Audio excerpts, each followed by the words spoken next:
ரசிக்க ருசிக்க அப்படின்னாலே ஈஸி அண்ட் சிம்பிள் ரெசிபி தான். இன்றைக்கி அந்த மாதிரியான ரெசிபி தான் நம்ம பார்க்க போகிறோம். இப்போ மார்கழி 27 அன்றைக்கி கூடாரவள்ளி இல்லையா? ஸோ கூடாரவள்ளிக்கு ரொம்ப ஸ்பெஷல் அக்கார வடிசல். அதுதான் நம்ம எப்படி பண்ணுறதுன்னு பார்க்க போகிறோம்.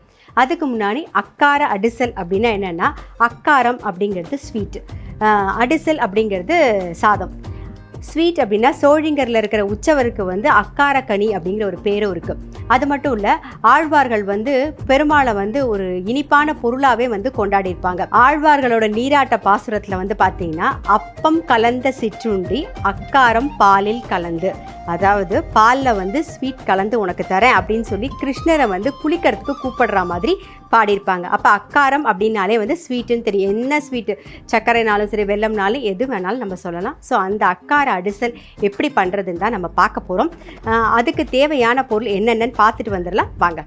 அக்கார வடிசல் செய்ய தேவையான பொருட்கள்: பச்சரிசி 1 கப், பாசிப்பருப்பு 2 டீஸ்பூன், நெய் 1 கப், வெல்லம் 3 கப், ஏலக்காய் 4, கிராம்பு 2, ஜாதிக்காய் சிறிய துண்டு, முந்திரி பருப்பு தேவையான அளவு, பச்சை கற்பூரம் 1 சிட்டிகை, பால் 1 லிட்டர்.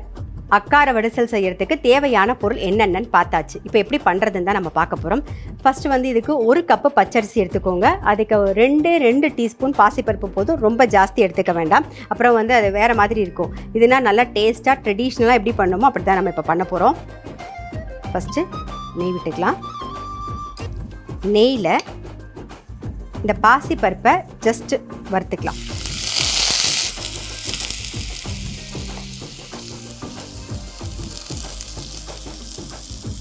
ரொம்ப கலர் மாறணும்னு அவசியம் கிடையாது, வறுத்துண்டா போதும்.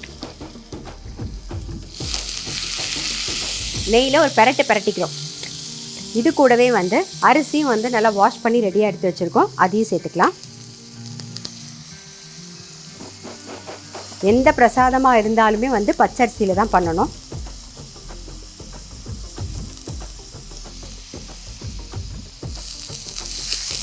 இதையும் நெய்யில் ஒரு பெரட்டிக்கோங்க. நம்ம இதை பால்லே தான் வேக வைக்க போகிறோம். ஜஸ்ட் ஒரு பெரட்டினா போதும், எதுவுமே வறுபட வேண்டாம். இப்போ நான் பால் ஒரு 1 லிட்டருக்கு எடுத்து வச்சுருக்கேன். பாதி சேர்த்துக்கலாம். இது கொஞ்சம் வேக லேட் ஆகும். நீங்கள் முன்னாடியே அரிசியெல்லாம் வாஷ் பண்ணி ரெடியாக எடுத்து வச்சுட்டிங்கன்னா டக்குன்னு வெந்துடும். பச்சரிசி எப்பயுமே ரொம்ப சீக்கிரம் வெந்துடும்.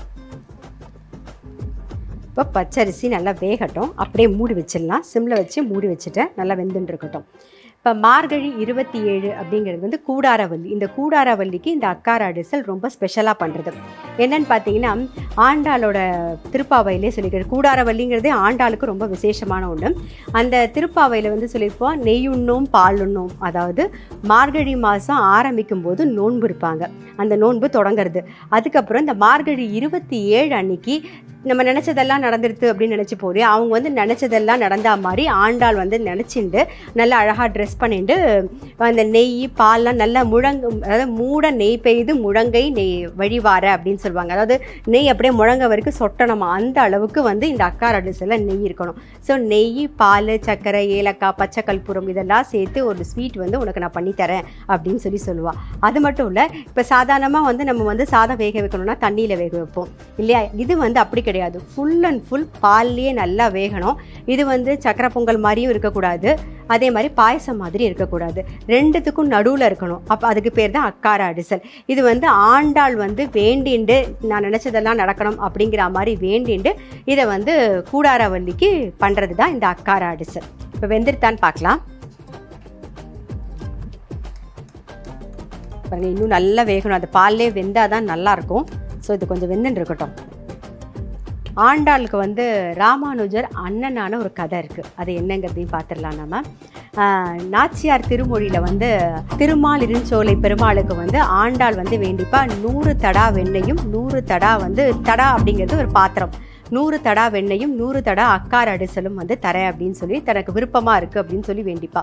இதை படித்த ராமானுஜர் என்ன பண்ணுவார் அப்படின்னு பார்த்தீங்கன்னா, திருமாலிருஞ்சோலை அழகருக்கு 100 தடா வெண்ணையும் அக்கார அடிசலும் கொடுப்பார். கொடுத்துட்டு நேர ஸ்ரீவில்லிபுத்தூர் ஆண்டாளை பார்ப்பார்.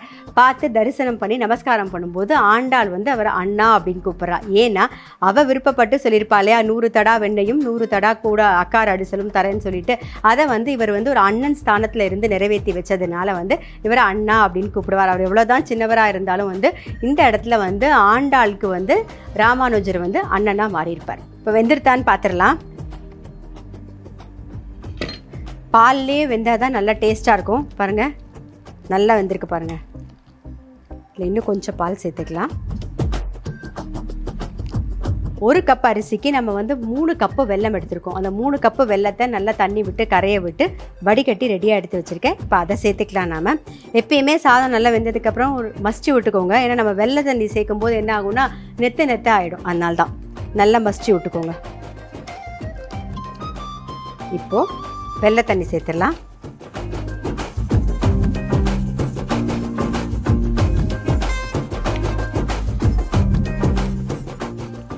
அது அப்படியே நல்ல வெள்ளைக்கரசரோடு சேர்ந்து கொதிக்கணும்.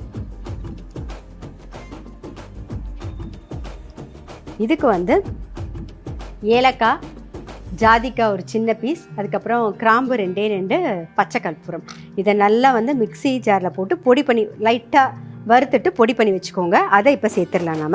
நான் வந்து வறுத்துட்டு பொடி பண்ணி வச்சுருக்கேன், அதை தான் சேர்க்க போகிறேன். இப்போ சேர்த்துடலாம். வெல்லம் நல்ல பாகு வெல்லமாக இருந்தால் கலர் வந்து உங்களுக்கு நல்லா அழகாக வரும். அந்த வெல்லத்தை பொறுத்து தான் கலரும் இருக்குது. இதோடையே சேர்ந்து நல்லா கொதிக்கட்டும். இப்போ இந்த ஸ்டேஜில் வந்து நெய் கொஞ்சம் சேர்த்துக்கலாம்.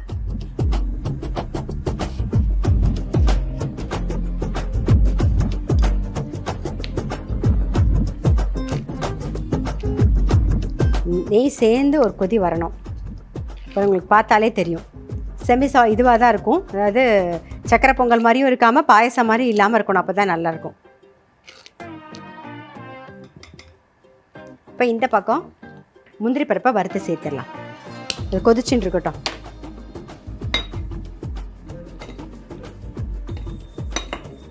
நெய் சேர்த்துக்கலாம்.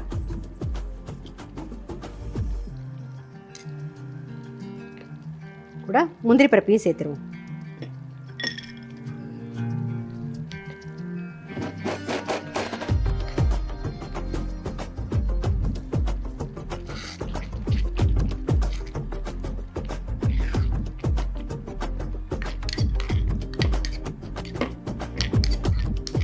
இது நல்லா தளன்னு கொதிக்கிறது பாருங்கள். அவ்வளோதான். இன்னும் கொஞ்சம் நெய், நம்ம முந்திரி பருப்பை வறுத்து சேர்த்ததுக்கப்புறம் மேலாக இன்னும் கொஞ்சம் நெய் விட்டுக்கலாம்.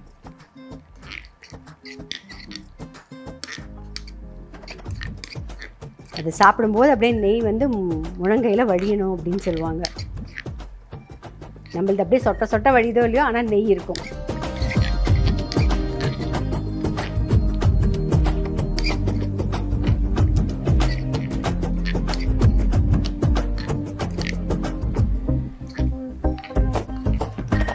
முந்திரி பருப்பும் வறுபட்டுறது சேர்த்துடலாம். நாம்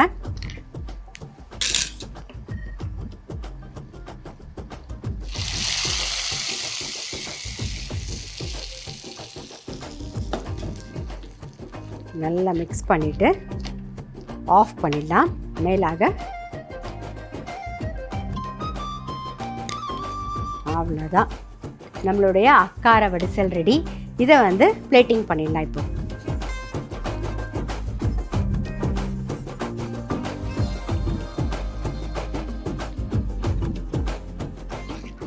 அக்கார வடிசல் வந்து ரெடி. இப்போ பிளேட்டிங் பண்ணிவிடுவோம். நாம்